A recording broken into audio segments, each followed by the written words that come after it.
2008ರಲ್ಲಿ ನಾವು ಪಾಕಿಸ್ತಾನದಿಂದ ಬಂದ್ವಿ. ಆಗ ಕಾಶ್ಮೀರಕ್ಕೆ ರಾಜ್ಯದ ಸ್ಥಾನಮಾನವೂ ಕೂಡ ಇಲ್ಲ.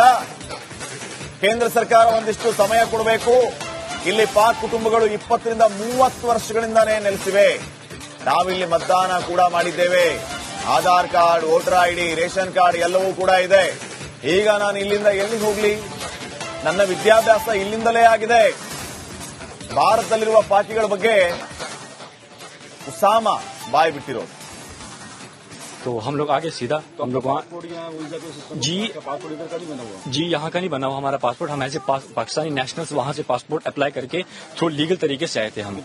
ठीक है, हम यहाँ पे 17 सालों से, हम 2008 में आए थे, 24/11/2008 में. तो हमने विद इन 15 डेज यहाँ पे आते ही हमने वीजा स्टे करवाया था. तो उस टाइम पे स्टेटहुड भी था. ठीक है, तो इनका अपना ये था. तो उसके बाद अचानक से जब चीज होना समझ नहीं आ रही कैसे करेंगे.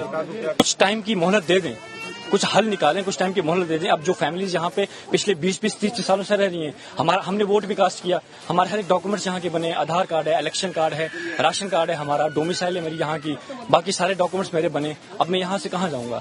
मेरा 10th भी यहाँ से हुआ है, 12th भी मेरा यहाँ से हुआ है, मेरा बैचलर चल रहा है अभी. ನೋಡಿ, ಈತ ಹೇಳ್ತಾ ಇರೋದು ಅಚಾನಕ್ಕಾಗಿ ಈಗ ಹೋಗು ಅಂದ್ರೆ ನಾವ್ ಎಲ್ಲಿಗೆ ಹೋಗ್ಬೇಕು ಅಂತ. ನಿಮ್ಮ ಅಣ್ಣತಮ್ಮಂದ್ರು ಬಂದು ಪಹಲ್ಗಾಮಲ್ಲಿ ದಾಳಿ ಮಾಡಿದ್ರಲ್ಲ, ಅಚಾನಕ್ಕಾಗೆ ಮಾಡಿದ್ದು. 26 ಜನ ಅಮಾಯಕರು ತೀರಿ ಹೋದ್ರಲ್ಲ, ನಿಮ್ಮವರು ಅಚಾನಕ್ಕಾಗಿ ದಾಳಿ ನಡೆಸಿದ್ದು. ಅದಕ್ಕೆ ಬೇಕಾದಂತ ತಯಾರಿಯನ್ನ ತಿಂಗಳಾನುಗಟ್ಲೆ ಮಾಡ್ಕೊಂಡಿದ್ರು. ನಿಮ್ಮ ಅಣ್ಣತಮ್ಮಂದ್ರಿಗೆ ಬುದ್ಧಿ ಹೇಳಬೇಕಾಗಿತ್ತು, ಈ ರೀತಿ ಮಾಡಬಾರ್ದಪ್ಪ, ನಮ್ಮನ್ನು ಒದ್ದು ಓಡಿಸ್ತಾರೆ ಅಂತ. ಈಗ ಅಚಾನಕ್ಕಾಗಿ ನಮ್ಮನ್ನ ಇಲ್ಲಿ ಕಳಿಸಿದ್ರೆ ನಾವ್ ಎಲ್ಲಿಗೆ ಹೋಗೋಣ? ಹೋಗ್ರಿ ನಿಮ್ ದೇಶಕ್ಕೆ, ಏನಾರ ಮಾಡ್ಕೊಳ್ಳಿ. ಇಲ್ಲಿ ಒಂದು ಈ ರೀತಿಯ ಕೃತ್ಯಗಳಿಗೆ ಸಾಕ್ಷಿ ಆಗೋದಕ್ಕಿಂತ ನಿಮ್ಮ ದೇಶಕ್ಕೆ ಹೋಗಿ ಏನಾದ್ರೂ ಮಾಡ್ಕೊಂಡು ಹಾಳ ಹೋಗಿ. ಬ್ರಿಗೇಡಿಯರ್, ನೀವು ಮಾತಾಡೋದು ಕೇಳ್ತಾ ಇದ್ರಿ, ಒಂದು ಪರಿಹಾರವನ್ನ ಕಂಡ್ಕೊಳ್ಳೋಣ, ಆಮೇಲೆ ಬೇಕಿದ್ರೆ ನಮ್ಮನ್ನು ಕಳಿಸ್ಕೊಡ್ರಿ ಅಂತೆ. ನನಗೆ ಚರಿತ್ರದಲ್ಲಿ ಹಿಂದೆ ಹೋದ್ರೆ ಈ ಗಜನಿ ಮೊಹಮ್ಮದ್, ಗೋರಿ ಮೊಹಮ್ಮದ್ ದಾಳಿ ಎಲ್ಲರೂ ಓದ್ತಾರೆ. 17 ಸರಿ ದಾಳಿ ಮಾಡಿದ್ದ, 16 ಸರಿ ಅವನಿಗೆ ಕ್ಷಮಾಪಣೆ ಕೊಟ್ಟು ಕಳಿಸ್ತಾರೆ. 16 ಸರಿ ಕ್ಷಮಾಪಣೆ ಕೊಟ್ಟು ಕಳಿಸಂತ ಒಂದು 2ನೇ ಸರಿನೇ ಹೊಡಿಬೇಕಾಗಿತ್ತು, 1ನೇ ಸರಿನೇ ಹೊಡಿಬೇಕಾಗಿತ್ತು. ಶತ್ರುಗಳನ್ನ ಯಾವತ್ತೂ ಬಿಡಬಾರ್ದು. ಶತ್ರುಗಳನ್ನ ಬಿಟ್ರೆ ಅವನಿಗೆ ಆ ದ್ವೇಷ ಮನಸ್ಸಲ್ಲಿ ಇದ್ದೇ ಇರುತ್ತೆ. ಮತ್ತೆ ಯಾವಾಗ ಇವನ್ ನಮ್ಗೆ ಅವಕಾಶ ಸಿಗತ್ತೆ, ಅವಕಾಶನ ಇದ್ ಮಾಡ್ಕೊಂಡು ಮತ್ತೆ ಬಂದು ವಾಪಸ್ ಬರ್ತಾನೆ ಅನ್ಬಿಟ್ಟು. ಎಂತ ಮೂರ್ಖರು ನಮ್ಮ ಭಾರತೀಯರು ಅಂತ ಹೇಳಿದ್ರೆ, ಅವ್ರಿಗೆ ಬಹಳ ಕನಿಕರವಾದ ಒಂದು ಹೃದಯ ಜಾಸ್ತಿ ಇದೆ. ಯಾಕೆ ನಮ್ಗೆ ಸಮಸ್ಯೆಗಳು ಅಂತ ನಿಂತ್ಕೋತಾರೆ. ಗೋರಿ ಮೊಹಮ್ಮದ್ 2 ಸರಿ ಅಂತ ಹೇಳ್ತಾರೆ, 3 ಸರಿ ಆಗಿದೆ ಅದು. ಗುಜರಾತ್ ಅಲ್ಲಿ 1 ಸರಿ ಬಂದು ಸಖತ್ತಾಗಿ ಪೆಟ್ಟು ತಿನ್ಕೊಂಡು ಹೋಗಿದ. ಆ 2ನೇ ಸರಿ, 1ನೇ ಸರಿನೇ ಅವನಿಗೆ ಹೊಡೆದಿದ್ರೆ ಬರ್ತಾ ಇರಲಿಲ್ಲ. 2ನೇ ಸರಿ ಬಂದಾಗ ಆ ದೃಶ್ಯ ನೋಡೋದಿಕ್ಕೆ ಆ ಹೋರಾಟ ಮಾಡ್ತಿರೋ ಜನರಿಗಿಂತ ದೃಶ್ಯ ನೋಡೋರು ಜಾಸ್ತಿ ಇದ್ರಂತೆ. ಅಟಲ್ ಬಿಹಾರಿ ವಾಜಪೇಯಿ ಅವರು ಒಂದು ಭಾಷಣದಲ್ಲಿ ಹೇಳಿದ್ದಾರೆ, जो उनको देखने के लिए इधर इकट्ठा हुआ है वो युद्ध करने वाले से बहुत ज्यादा थे नफरी में.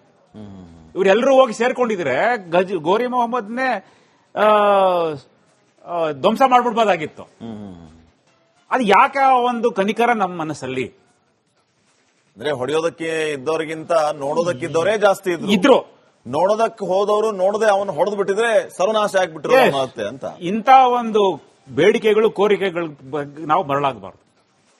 ಯಾಕೆಂದ್ರೆ ನಮ್ಮಲ್ಲಿ ಈ ಫಿಯರ್ ಆಫ್ ಗಾಡ್ ಅಂದ್ರೆ ದೇವರ ಭಕ್ತಿ, ದೇವರ ಮೇಲೆ ಒಂದು ನಂಬಿಕೆ, ದೇವ್ರು ಏನ್ ಮಾಡ್ಬಿಡ್ತಾನೆ, ನಮ್ಗೆ ಇದು ಮೋಸ ಮಾಡ್ಬಿಟ್ರೆ ಇವ್ನು ಕೇಳ್ಕೊಂಡು ಅವನಿಗೆ ನಾವು ಆಗಲ್ಲ ಅಂತ ಹೇಳಿದ್ರೆ, ಆಶ್ರಯ ಕೊಡ್ಲಿಲ್ಲ ಅಂದ್ರೆ ನಮ್ಗೆ ಏನಾಗುತ್ತೆ ಅಂತ ಒಂದು ಮನಸ್ಸು ಪ್ರತಿಯೊಂದು ಭಾರತೀಯನು ಹುಟ್ಟದಾಗಿಂದ ಬೆಳೆಸ್ತಾರೆ.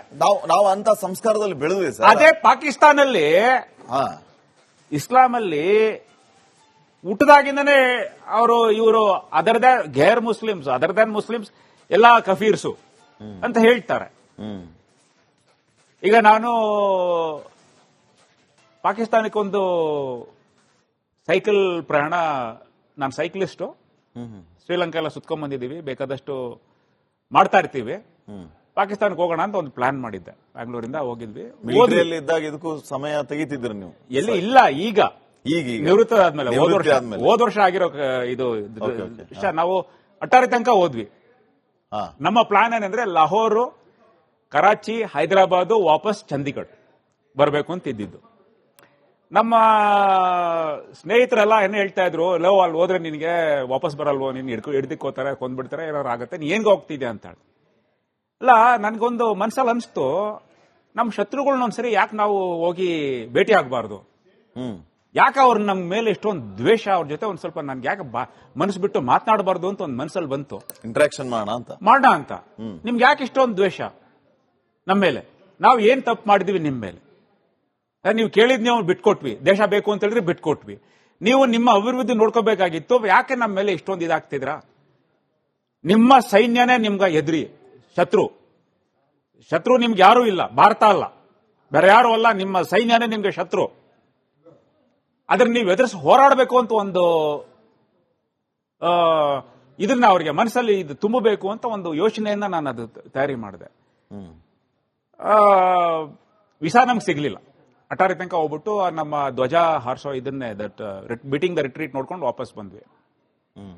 ಹೋಗ್ಬೇಕಾದ್ರೆ ಅಲ್ಲಿ ಪಿಂಗಳವಾಡ ಅಂತ ಒಂದು ಅನಾಥಾಶ್ರಮದಲ್ಲಿ ಉಳ್ಕೊಂಡಿದ್ವಿ.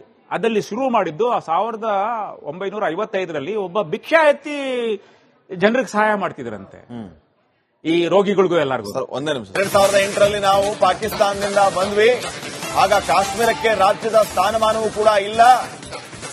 ಕೇಂದ್ರ ಸರ್ಕಾರ ಒಂದಿಷ್ಟು ಸಮಯ ಕೊಡಬೇಕು. ಇಲ್ಲಿ ಪಾಕ್ ಕುಟುಂಬಗಳು 20ರಿಂದ 30 ವರ್ಷಗಳಿಂದಾನೇ ನೆಲೆಸಿವೆ. ನಾವಿಲ್ಲಿ ಮತದಾನ ಕೂಡ ಮಾಡಿದ್ದೇವೆ. Aadhaar card, voter ID, ration card ಎಲ್ಲವೂ ಕೂಡ ಇದೆ. ಈಗ ನಾನು ಇಲ್ಲಿಂದ ಎಲ್ಲಿಗೆ ಹೋಗ್ಲಿ? ನನ್ನ ವಿದ್ಯಾಭ್ಯಾಸ ಇಲ್ಲಿಂದಲೇ ಆಗಿದೆ. ಭಾರತದಲ್ಲಿರುವ ಪಾಕಿಗಳ ಬಗ್ಗೆ ಉಸಾಮ ಬಾಯ್ ಬಿಟ್ಟಿರೋದು. तो हम लोग आगे सीधा तो हम लोग वहाँ जी यहाँ का नहीं बना हुआ हमारा पासपोर्ट. हम ऐसे पाकिस्तानी नेशनल्स वहाँ से पासपोर्ट अप्लाई करके थ्रू लीगल तरीके से आए थे हम. ठीक है, हम यहाँ पे 17 सालों से, हम 2008 में आए थे, 24/11/2008 में. तो हमने विद इन 15 डेज यहाँ पे आते ही हमने वीजा स्टे करवाया था. तो उस टाइम पे स्टेटहुड भी था. ठीक है, तो इनका अपना ये था. तो उसके बाद अचानक से जब चीज होना समझ नहीं आ रही, कैसे रेड करेंगे? कुछ टाइम की मोहलत दे दें, कुछ हल निकालें, कुछ टाइम की मोहलत दे दें. अब जो फैमिलीज यहाँ पे पिछले 20-30 सालों से रह रही हैं, हमने वोट भी कास्ट किया, हमारे हर एक डॉक्यूमेंट्स यहाँ के बने, आधार कार्ड है, इलेक्शन कार्ड है, राशन कार्ड है, हमारा डोमिसाइल है मेरी यहाँ की, बाकी सारे डॉक्यूमेंट्स मेरे बने. अब मैं यहाँ से कहाँ जाऊंगा? मेरा 10th भी यहाँ से हुआ है, 12th भी मेरा यहाँ से हुआ है, मेरा बैचलर चल रहा है अभी. ನೋಡಿ, ಈತ ಹೇಳ್ತಾ ಇರೋದು ಅಚಾನಕ್ಕಾಗಿ ಈಗ ಹೋಗು ಅಂದ್ರೆ ನಾವು ಎಲ್ಲಿಗೆ ಹೋಗ್ಬೇಕು ಅಂತ. ನಿಮ್ಮ ಅಣ್ಣತಮ್ಮಂದ್ರು ಬಂದು ಪಹಲ್ಗಾಮಲ್ಲಿ ದಾಳಿ ಮಾಡಿದ್ರಲ್ಲ, ಅಚಾನಕ್ಕಾಗೆ ಮಾಡಿದ್ದು. 26 ಜನ ಅಮಾಯಕರು ತೀರಿ ಹೋದ್ರಲ್ಲ, ನಿಮ್ಮವರು ಅಚಾನಕ್ಕಾಗಿ ದಾಳಿ ನಡೆಸಿದ್ದು. ಅದಕ್ಕೆ ಬೇಕಾದಂತ ತಯಾರಿಯನ್ನ ತಿಂಗಳಾನ್ಗಟ್ಲೆ ಮಾಡ್ಕೊಂಡಿದ್ರು. ನಿಮ್ಮ ಅಣ್ಣತಮ್ಮಂದ್ರಿಗೆ ಬುದ್ಧಿ ಹೇಳಬೇಕಾಗಿತ್ತು, ಈ ರೀತಿ ಮಾಡಬೇಡ್ರಪ್ಪ, ನಮ್ಮನ್ನು ಒದ್ದು ಓಡಿಸ್ತಾರೆ ಅಂತ. ಈಗ ಅಚಾನಕ್ಕಾಗಿ ನಮ್ಮನ್ನ ಇಲ್ಲಿ ಕಳಿಸಿದ್ರೆ ನಾವು ಎಲ್ಲಿಗೆ ಹೋಗೋಣ? ಹೋಗ್ರಿ ನಿಮ್ ದೇಶಕ್ಕೆ, ಏನಾರ ಮಾಡ್ಕೊಳ್ಳಿ. ಇಲ್ಲಿ ಒಂದು ಈ ರೀತಿಯ ಕೃತ್ಯಗಳಿಗೆ ಸಾಕ್ಷಿ ಆಗೋದಕ್ಕಿಂತ ನಿಮ್ಮ ದೇಶಕ್ಕೆ ಹೋಗಿ ಏನಾದ್ರೂ ಮಾಡ್ಕೊಂಡು ಹಾಳಾಗೋಗಿ. ಬ್ರಿಗೇಡಿಯರ್, ನೀವು ಮಾತಾಡೋದು ಕೇಳ್ತಾ ಇದ್ರಿ, ಒಂದು ಪರಿಹಾರವನ್ನ ಕಂಡ್ಕೊಳ್ಳೋಣ, ಆಮೇಲೆ ಬೇಕಿದ್ರೆ ನಮ್ಮನ್ನು ಕಳಿಸ್ಕೊಡ್ರಿ ಅಂತೆ. ನನಗೆ ಚರಿತ್ರದಲ್ಲಿ ಹಿಂದೆ ಹೋದ್ರೆ ಈ ಗಜನಿ ಮೊಹಮ್ಮದ್, ಗೋರಿ ಮೊಹಮ್ಮದ್ ದಾಳಿ ಎಲ್ಲರೂ ಓದ್ತಾರೆ. 17 ಸರಿ ದಾಳಿ ಮಾಡಿದ್ದ, 16 ಸರಿ ಅವನಿಗೆ ಕ್ಷಮಾಪಣೆ ಕೊಟ್ಟು ಕಳಿಸ್ತಾರೆ. 16 ಸರಿ ಕ್ಷಮಾಪಣೆ ಕೊಟ್ಟು ಕಳಿಸಂತ ಒಂದು 2ನೇ ಸರಿನೇ ಹೊಡಿಬೇಕಾಗಿತ್ತು, ಮೊದಲನೇ ಸರಿನೇ ಹೊಡಿಬೇಕಾಗಿತ್ತು. ಶತ್ರುಗಳನ್ನ ಯಾವತ್ತೂ ಬಿಡಬಾರ್ದು. ಶತ್ರುಗಳನ್ನ ಬಿಟ್ರೆ ಅವನಿಗೆ ಆ ದ್ವೇಷ ಮನಸ್ಸಲ್ಲಿ ಇದ್ದೇ ಇರುತ್ತೆ. ಮತ್ತೆ ಯಾವಾಗ ಇವನ್ ನಮ್ಗೆ ಅವಕಾಶ ಸಿಗತ್ತೆ, ಆ ಅವಕಾಶನ ಇದು ಮಾಡಿಕೊಂಡು ಮತ್ತೆ ಬಂದು ವಾಪಸ್ ಬರ್ತಾನೆ ಅನ್ಬಿಟ್ಟು. ಎಂತ ಮೂರ್ಖರು ನಮ್ಮ ಭಾರತೀಯರು ಅಂತ ಹೇಳಿದ್ರೆ, ಅವ್ರಿಗೆ ಬಹಳ ಕನಿಕರವಾದ ಒಂದು ಹೃದಯ ಜಾಸ್ತಿ ಇದೆ. ಯಾಕೆ ನಮ್ಗೆ ಸಮಸ್ಯೆಗಳು ಅಂತ ನಿಂತ್ಕೋತಾರೆ. ಗೋರಿ ಮೊಹಮ್ಮದ್ 2 ಸರಿ ಅಂತ ಹೇಳ್ತಾರೆ, 3 ಸರಿ ಆಗಿದೆ ಅದು. ಗುಜರಾತ್ ಅಲ್ಲಿ 1 ಸರಿ ಬಂದು ಸಖತ್ತಾಗಿ ಪೆಟ್ಟು ತಿನ್ಕೊಂಡು ಹೋಗಿದ್ದಾನೆ. ಆ 2ನೇ ಸರಿ, ಮೊದಲನೇ ಸರಿನೇ ಅವ್ನಿಗೆ ಹೊಡೆದಿದ್ರೆ ಬರ್ತಾ ಇರಲಿಲ್ಲ. 2ನೇ ಸರಿ ಬಂದಾಗ ಆ ದೃಶ್ಯ ನೋಡೋದಿಕ್ಕೆ ಆ ಹೋರಾಟ ಮಾಡ್ತಿರೋ ಜನರಿಗಿಂತ ದೃಶ್ಯ ನೋಡೋರು ಜಾಸ್ತಿ ಇದ್ರಂತೆ. ಅಟಲ್ ಬಿಹಾರಿ ವಾಜಪೇಯಿ ಅವರು ಒಂದು ಭಾಷಣದಲ್ಲಿ ಹೇಳಿದ್ದಾರೆ, जो उनको देखने के लिए इधर इकट्ठा हुआ है वो युद्ध करने वाले से बहुत ज्यादा थे नफरी में. ಇವರೆಲ್ಲರೂ ಹೋಗಿ ಸೇರ್ಕೊಂಡಿದ್ರೆ ಗೋರಿ ಮೊಹಮ್ಮದ್ನೇ ಧ್ವಂಸ ಮಾಡ್ಬಿಡ್ಬೋದಾಗಿತ್ತು. ಅದು ಯಾಕೆ ಒಂದು ಕನಿಕರ ನಮ್ಮ ಮನಸ್ಸಲ್ಲಿ? ಅಂದ್ರೆ ಹೊಡೆಯೋದಕ್ಕೆ ಇದ್ದವ್ರಿಗಿಂತ ನೋಡೋದಕ್ಕಿದ್ದವರೇ ಜಾಸ್ತಿ ಇದ್ರು.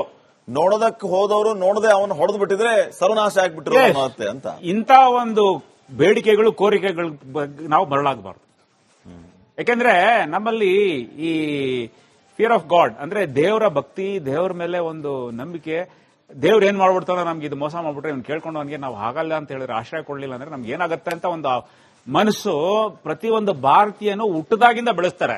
ನಾವು ಅಂತ ಸಂಸ್ಕಾರದಲ್ಲಿ ಬೆಳೆದ್ವಿ ಸರ್. ಅದೇ ಪಾಕಿಸ್ತಾನಲ್ಲಿ ಇಸ್ಲಾಂ ಅಲ್ಲಿ ಹುಟ್ಟದಾಗಿಂದನೇ ಇವರು ಅದರ್ ದ್ಯಾನ್ ಮುಸ್ಲಿಮ್ಸ್ ಎಲ್ಲಾ ಕಫೀರ್ಸು ಅಂತ ಹೇಳ್ತಾರೆ. ಈಗ ನಾನು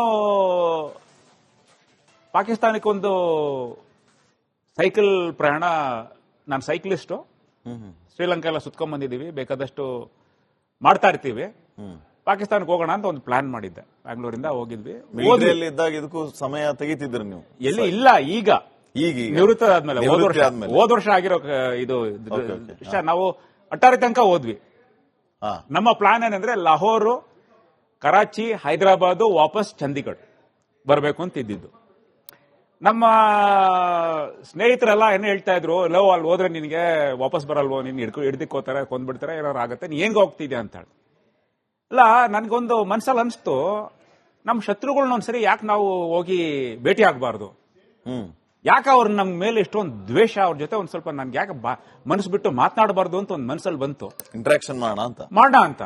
ನಿಮ್ಗೆ ಯಾಕೆ ಇಷ್ಟೊಂದು ದ್ವೇಷ ನಮ್ಮ ಮೇಲೆ? ನಾವು ಏನ್ ತಪ್ಪು ಮಾಡಿದೀವಿ ನಿಮ್ ಮೇಲೆ? ನೀವು ಕೇಳಿದ್ ನಾವು ಬಿಟ್ಕೊಟ್ವಿ, ದೇಶ ಬೇಕು ಅಂತ ಹೇಳಿದ್ರೆ ಬಿಟ್ಕೊಟ್ವಿ. ನೀವು ನಿಮ್ಮ ಅಭಿವೃದ್ಧಿ ನೋಡ್ಕೋಬೇಕಾಗಿತ್ತು, ಯಾಕೆ ನಮ್ಮ ಮೇಲೆ ಇಷ್ಟೊಂದು ಇದಾಗ್ತಿದ್ರ? ನಿಮ್ಮ ಸೈನ್ಯನೇ ನಿಮ್ಗ ಎದುರಿ ಶತ್ರು ನಿಮ್ಗೆ ಯಾರೂ ಇಲ್ಲ, ಭಾರತ ಅಲ್ಲ, ಬೇರೆ ಯಾರು ಅಲ್ಲ, ನಿಮ್ಮ ಸೈನ್ಯನೇ ನಿಮ್ಗೆ ಶತ್ರು. ಆದ್ರೆ ನೀವು ಎದುರಿಸಿ ಹೋರಾಡಬೇಕು ಅಂತ ಒಂದು ಇದನ್ನ ಅವರಿಗೆ ಮನಸ್ಸಲ್ಲಿ ಇದು ತುಂಬಬೇಕು ಅಂತ ಒಂದು ಯೋಚನೆಯನ್ನ ನಾನು ಅದು ತಯಾರಿ ಮಾಡಿದೆ. ವಿಸಾ ನಮ್ಗೆ ಸಿಗ್ಲಿಲ್ಲ. ಅಟ್ಟಾರಿ ತನಕ ಹೋಗ್ಬಿಟ್ಟು ನಮ್ಮ ಧ್ವಜ ಹಾರಿಸೋ ಇದನ್ನೇ ಬಿಟಿಂಗ್ ದ ರಿಟ್ರೀಟ್ ನೋಡ್ಕೊಂಡು ವಾಪಸ್ ಬಂದ್ವಿ. ಹೋಗ್ಬೇಕಾದ್ರೆ ಅಲ್ಲಿ ಪಿಂಗಳವಾಡ ಅಂತ ಒಂದು ಅನಾಥಾಶ್ರಮದಲ್ಲಿ ಉಳ್ಕೊಂಡಿದ್ವಿ. ಅದಲ್ಲಿ ಶುರು ಮಾಡಿದ್ದು 1955ರಲ್ಲಿ ಒಬ್ಬ ಭಿಕ್ಷಾ ಎತ್ತಿ ಜನರಿಗೆ ಸಹಾಯ ಮಾಡ್ತಿದ್ರಂತೆ, ಈ ರೋಗಿಗಳಿಗೂ ಎಲ್ಲರಿಗೂ. ಒಂದೇ ನಿಮಿಷ.